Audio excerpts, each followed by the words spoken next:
hindi na nakapalagpa ang isang street-level individual matapos itong maaresto sa ginasang bypass operation ng PNP sa Lapu-Lapu City.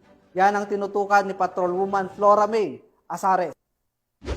Matagumpay na naaresto ang isang street-level individual matapos itong mahulihan ng 34,000 pisong halaga ng hinihinalang Cebu sa inilunsad na bypass operation sa Zone 2 Barangay Buaya, Lapu-Lapu City, Cebu nitong ika-27 ng Agosto ng taong kasalukuyan. Kinilala ni Police Colonel Dayan V. Agustin, City Director ng Lapu-Lapu City Police Office, ang suspect na si alias Lando, 55 anyos, na residente na nabanggit na lugar.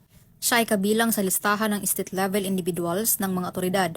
Dakong alas 12:35 ng hating gabi nang magsagawa ng bypass operation ang operatiba ng City Drug Enforcement Unit at City Intelligence Unit na kung saan naaresto ang nasabing suspect. Nasabat sa naturang operasyon ang 4 na pakete ng hinihinalang Cebu na aabot sa 5 gramo at may standard drug price na 34,000 pesos, isang pouch at bypass money.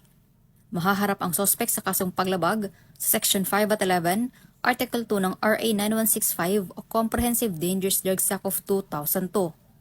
Inihikayat ko ang mga kapwa ko Pilipino na huwag gumamit ng pinagbabawal na gamot sapagkat sa bisyo na ito ay walang magandang maitutulot sa ating buhay.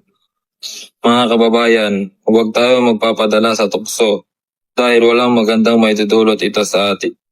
Masisira lang ang inyong buhay at ang inyong pamilya ang dahil sa bawal na gamot.